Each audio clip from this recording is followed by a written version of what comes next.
USL Championship, League One, anything else USL that he wants to talk about. Where's the cat, by the way? Well, we have both of them in here. We're going to try to fight through it. It's too late. So we're grinding this morning. Absolutely.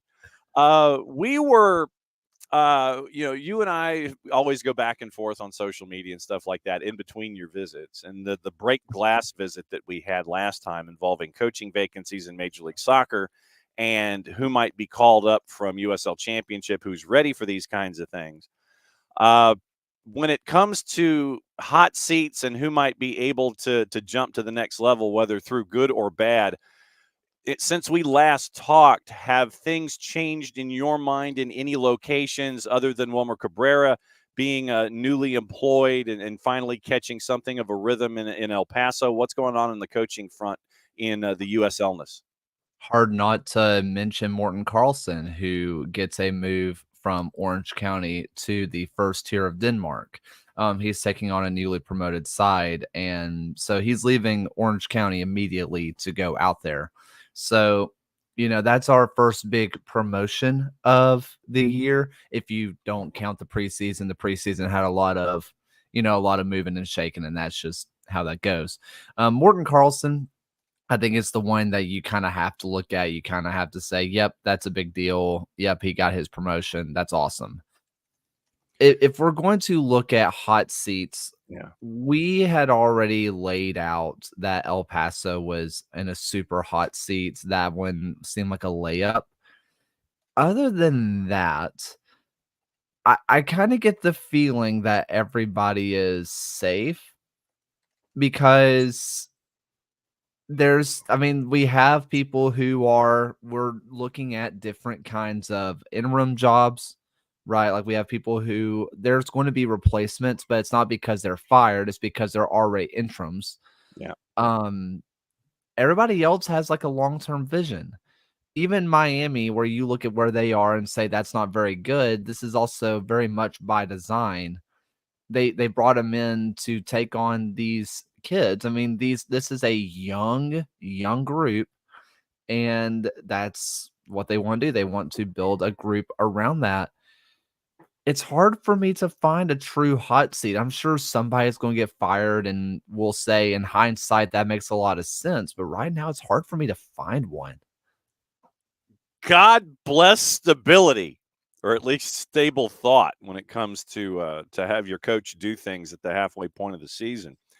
Let me ask you now. There's one of the clubs. Oh, by the way, what's the mug and what's in the mug? Silly me for not asking. Coffee in the mug. The mug is a swamp rabbit in Greenville. Okay. So it's a little grocery cafe. It has some of the best honey and some of the best bread that you can find in the Greenville area, and just really nice people. So enjoy them. Also, they are proud supporters of the Greenville Liberty and the Greenville Triumph. So we support the people who support the lower leagues. Yes, absolutely true. Somebody who is back to being a coach in U.S. circles, he's been drawing the daylights out of things early this year. I mean, I cannot think of a first-year club that has had this many draws coming out of the blocks. And now they've started winning, and Cano Smith and Rhode Island are starting to get 3 points instead of 1, which I imagine was driving contributor here, Michael Parker, slightly crazy. But now that they're starting to turn draws into wins, they're moving up the table in the East. Man, it was just kind of a regression to the mean because they were creating chances. Birmingham native Clay Holstad, he is a master at hitting the post. I think I think at some point somebody did a count, or I can't remember who it was. It may have been Rising Anchor. I cannot remember off the top of my head, but I think they said Clay Holstad has hit the post 7 times this year. And only scored now just twice. And so he can strike the ball cleaner than anybody else in the league. The ball comes off his boot cleaner than anybody else in the league. The issue is he is He puts it on frame. He just doesn't put it on target. That's his problem. So, He puts it on I frame, mean, he doesn't put it on target. Okay. oh, it's on the frame. Will not go in the back of the net. It will hit every single bit of the metal that surrounds the net. Ah, okay. Um, but finally things have just started going in. On the other half of this is that, they go to Louisville, they get a really good results, and the 5 goals flatter them a little bit because Lou City starts trying to go for the win. They leave themselves exposed. I don't think they were 5 goals good, but they were certainly 3 goals good, which is, what they end up winning by. As for El Paso, this is something that I'm going to echo what our friends in Seriously Loco and our friend Phil Baki has said several times. Mhm. Uh, Wilmer Cabrera can put out whatever tactics he wants, but when the team looks like they've given up before the match starts, what can he do? Wow. And I mean, towards the end, it looked like El Paso had a little bit of fight to him, so much so that their captain gets a second yellow. And they get this 3rd goal shipped on them, and Rhode Island gets their first win at home. El Paso seems like they are going to need to completely clear house, and they have talent on that team too. If it ends up being a season where they start transferring talent, they start trading talent before the year's over, Mhm. there are some hot commodities on that team. And they're going to be prime pickings. If they decide to wait till the offseason and just say we are clearing it all out, this offseason is going to be filled with incredible free agents. I just don't see any way that this team can stay together in El Paso with how rotten it looks like it's gotten down there. I was going to say, I would imagine, though, that if you want some kind of return on an asset, then you're not going to wait until the season is over, and you're going to see if there are any takers, so you can start the football purge at Southwest University Park. And you got the new coach. You got the new coach bounce. You did, but now that you've gotten to losing 2 in a row, it does present an interesting question in El Paso as to how you want to approach the rest of this year. You're at the halfway point ish, and you've only won 3 out of 17, 3-11-3. How do you want to attack this? I think that's the bigger question there that you bring up when it comes to the last place team in the Western Conference that looked like they were trying to climb out of the cellar, but now they've lost 2 in a row. Yeah, I mean, one thing that's bizarre is they do not win at home. They haven't won at home in 2.5 years. Wow. Ever since, they had, oh gosh, it wasn't Brian Clare out. It was the guy before him whom I cannot remember off the Mark top of my Lowry. head. Lowry. No, there was a guy in between that Oh, wow. completely ruined their culture. Oh, okay. That's kind of the issue, and I can't remember his name off the top of my head now. Um, Ever since then, and he played Evan Newton as a sweeper keeper, which I love Evan Newton. Man's not a sweeper keeper. He is a stick me as deep as I can on the line. I will block everything. Please don't play the ball to my feet. He did that, and El Paso fans got sick of it and booed Evan, and they Oh, were booing John Hutchinson. John Hutchinson, thank you. Um, they were booing their own players, and that was the third game at home 2, 3 years ago now, and the team has never recovered. They have not recovered since that time. And I think you just have to full on get rid of everybody from that locker room because they have to have new faces. They have to have new ears that haven't heard the displeasures from fans. You have to get somebody who's ignorant to what the home record has been, because otherwise this is just going to become a repeating pattern. So then let's stick in Texas. What the hell's going on in San Antonio? Everybody's dead, hurt, like I Everybody's it dead. kinda. I mean, I think when Legion played them, they had their longest injury plus international because San Antonio is a team that tries to get as many internationals as they can because best talent wins games, right? There's other teams that try to avoid internationals because they want to have their best 11 all year long. If you include their internationals and their injuries, they had 11 players on the out list. Yikes. They haven't been below 8 people out in one match, I think, since the 3rd week in the season. Wow. They have been decimated with injuries. And I also think now, okay, going back to the coaching question, I don't think San Antonio will do it, but Marcina is on the hot seat for fans. I don't think he's on the hot seat for the front office. For the org, yeah. But for fans, they want him out of there. And I kind of hate to say this, but he has not shown that he has more than one party trick. Alan Marcina has this high work rate system that works amazing if you have your players, which they did when they won the championship and were arguably the best team to ever play in the USL Championship ever. Right. Mm-hmm. They were great then.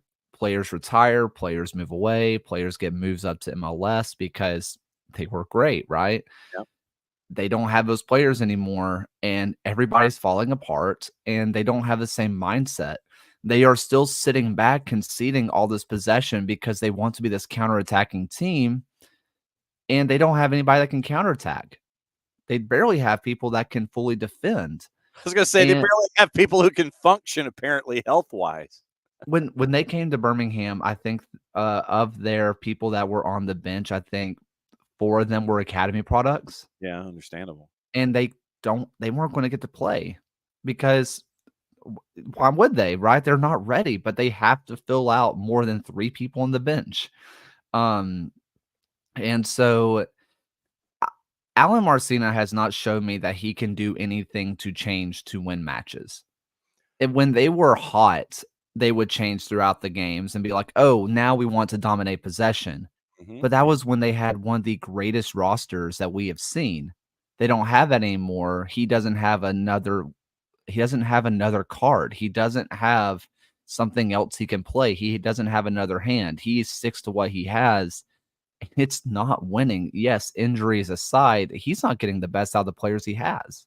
So then let me bring this to the table as an idea. And it's something that we've seen here in MLS Next Pro with Atlanta United 2, where there just happened. You have to have times where you've got to see where your academy kids are. You've got to see where that next wave is within your own program.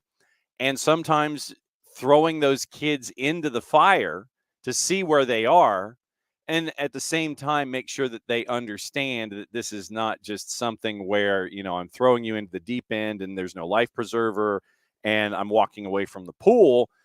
It gives the academy kids a chance to learn, and then the margin for their preparedness coming from academy to be ready for Alan Marcina, I would think that would those margins would get a lot closer if you did have those academy kids come in and get cups of coffee in games that might be out of control. So that way Alan Marcina and the staff can get knowledge on their academy. They can see where the academy is, and they can see what they need to do to fill these gaps. And if you have an academy kid that is doing well and is giving you minutes and is going to run his ass off to help you out, what's it hurt right now? If you've got injuries and you're stuck, what's it hurt to have these academy kids get reps?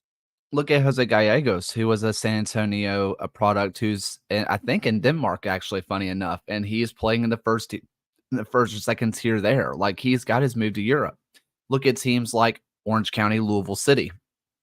They throw in their academy kids all the time. The ones that are ready, the ones that prove that they can do it, they are constantly throwing in their academy kids. There's a reason why Orange County and Louisville City are being talked as equals to places like Philadelphia and Dallas in the grand scheme of U.S. soccer, because they are getting first team minutes against grown men. That's huge.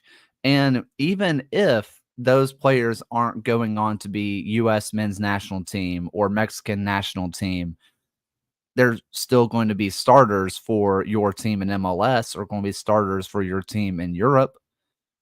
that means a lot. Um, I think that's something that they need to explore big time, because I just don't see how they're going to figure out how to navigate a season without really giving their academy kids a ton of minutes. At Kaler Hodges at the USL Show, halftime, we switch ends and we find out what's going on with Kaler. Always the last Thursday of the month, the USL Show drops by and lets us know what's going on in their mind when it comes to USL Championship, USL League One, any and all of the USLs that come to mind with topics. You'll notice in the Twitch pitch, for those of you who are watching, I've got a link that was posted. So what I'm going to do is I'm now going to bring it in as a lower third since it's halftime. It's where you can get your gear for the USL shows so they can head out west and do cool stuff. Kaler, Yep. elaborate.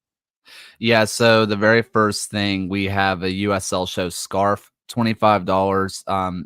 It's going to help us get out there. So it has all the colors from the different leagues in the USL ecosystem, all kind of put into this fun little thing from Olive and York, with our slogan, the USL, the biggest league in the world.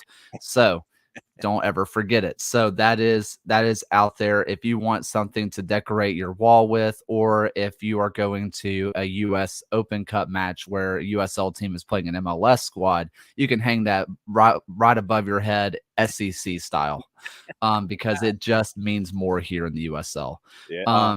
So below that, we have the kits for I've made for hammering down my personal podcast. It's the Magic City kit. It takes from iconic signage, the skyline, and the like filler stuff is 205 with a couple of gold bits in there. I think it's really nice. It's really fun. It's also white, so if you want to wear it outside and not die, you can do that. Yes, slight issue about wearing dark things outside that absorb heat in this particular time of year. So yeah, support Kaler and our buddies at the USL Show. Get the gear, buy the stuff, go to Olive and York. Let me ask you this. Mhm.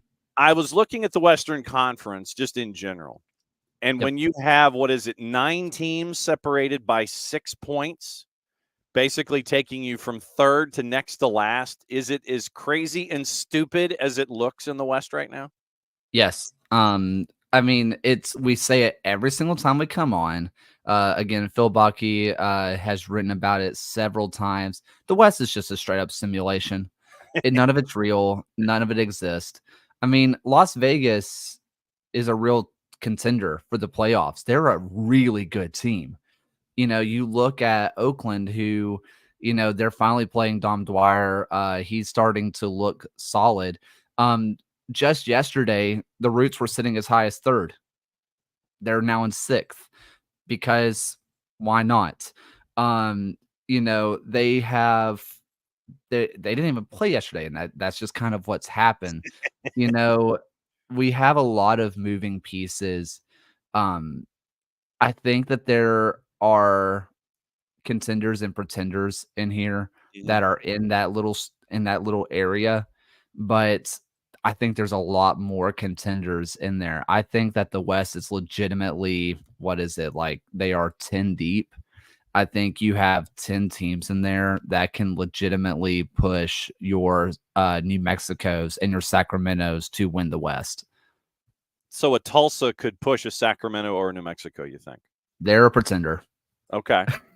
Um, everybody, I mean, it's Tulsa and El Paso. Tulsa does not pass the sniff test. Everything coming out of So, Tulsa so, camp, so, so you're saying if San Antonio got healthy, would they go into the contender category? I think so. Okay. I do think that their top end talent contends with anybody in the USL. The issue is health and all that kind of stuff. It's kind of it's almost like what we see with Major League Baseball a lot of times, where teams refuse to go get somebody because, well, we have a guy on the 60-day, injured list. When he comes back, it's basically like a trade. We just got him back. We don't have to make a trade. I think that San Antonio is going to kind of think that way, and they're not entirely wrong, because if that team's healthy, they're really good.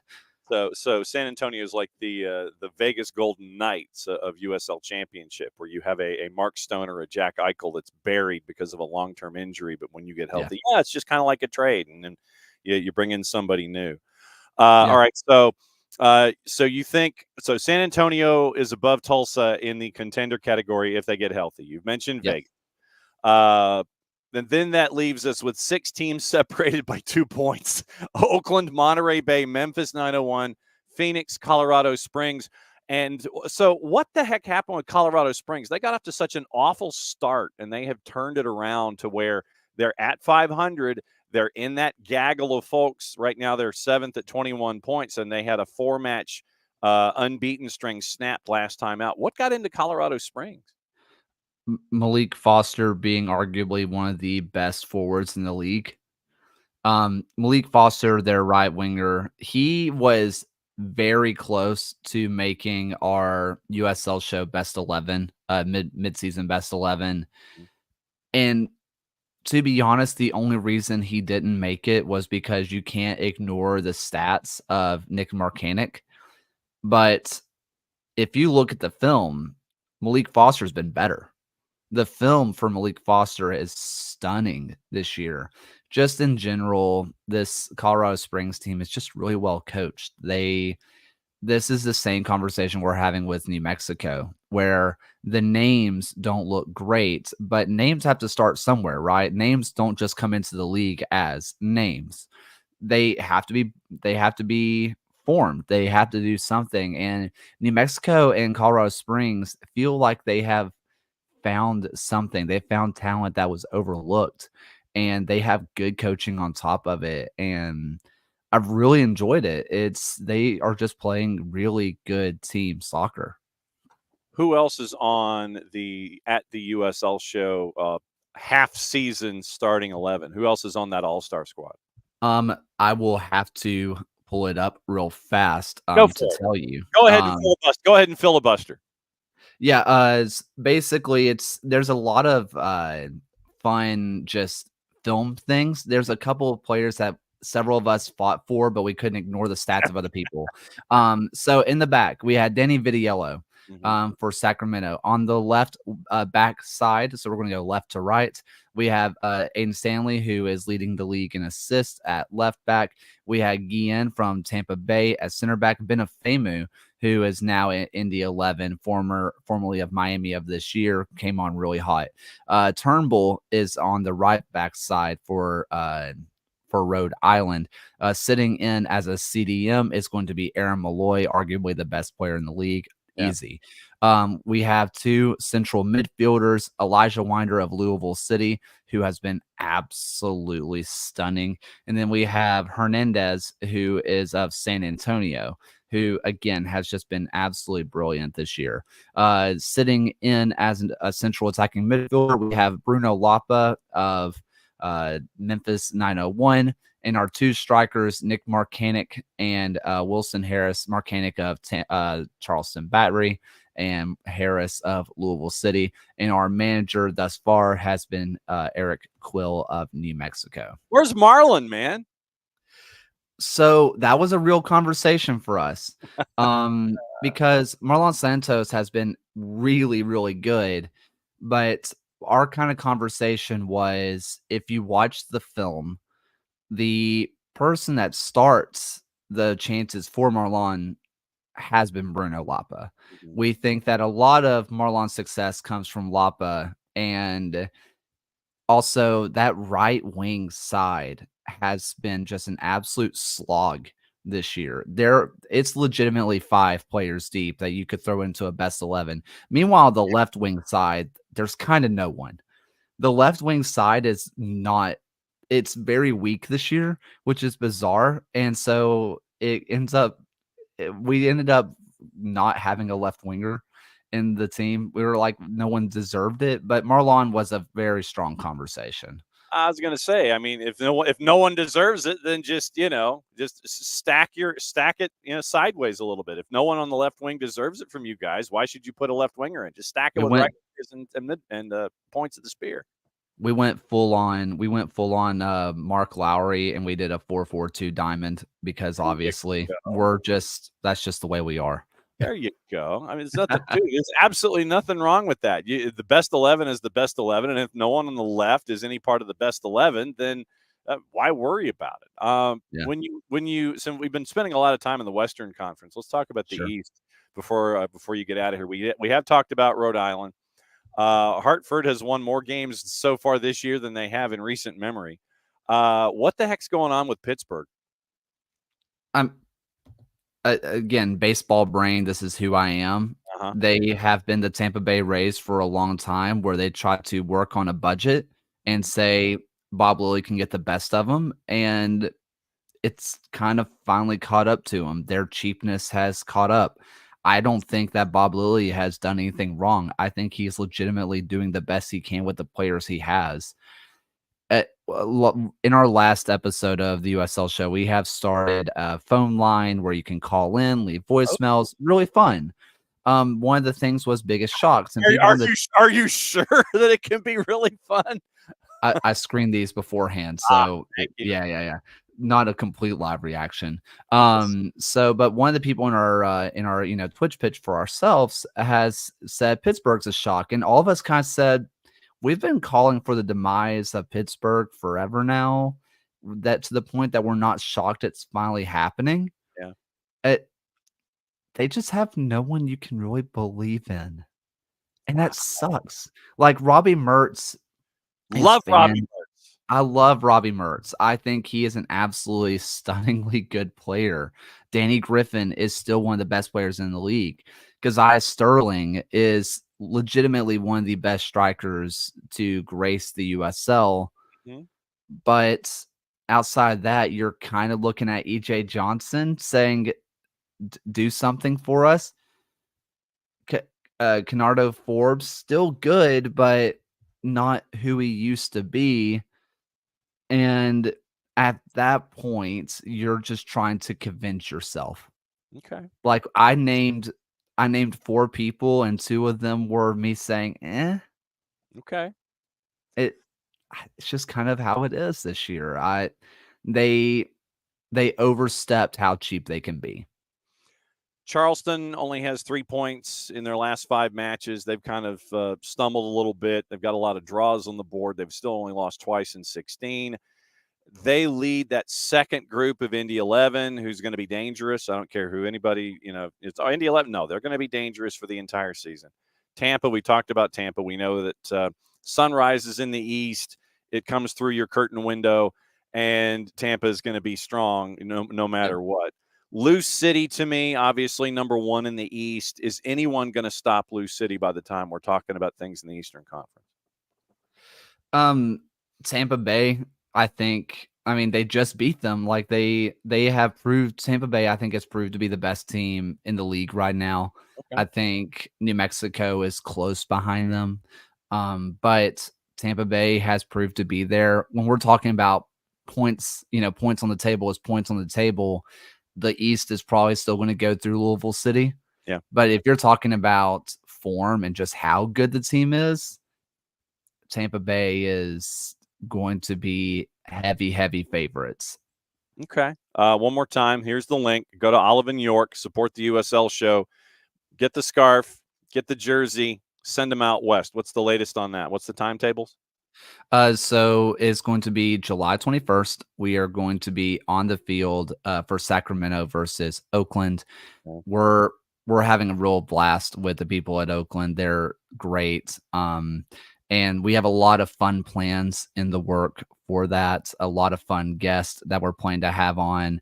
Obviously, we're going to have to battle CBS a little bit. Obviously, I think we can take them in a multi-billion-dollar corporation. I think we're fine. So we have a lot of fun stuff that we're planning to do with that, including the night before doing almost like a wraparound show of just kind of talking about the matches, getting together and talking about what's going on live, giving live reactions to things, and a lot of other exclusive interviews that are being planned along the way. So it's really fun. So are you going to be back in town by the 25th for your next visit? Yes, I will be back in town. Actually, I think I'll be teaching at that point. Okay. Well, then you'll be finding rooms to try to hide in when it comes to teaching. Always. At Kaylor Hodges, at the USL Show. Great to find out what's going on in USL Championship, League One, and anything else on your mind. Be safe, my friend. If we break glass, we'll break glass. But other than that, we'll see you on the flip side when you come back from Oakland, and you'll have stories to tell. Jaden Hibbert's the truth. No doubt about it, brother. We're sharing the gospel of Jaden Hibbert from Atlanta United 2 to Birmingham Legion. Be safe, my friend. We'll see you next time. See ya. All right. Heading up to hour number 2, and we're doing the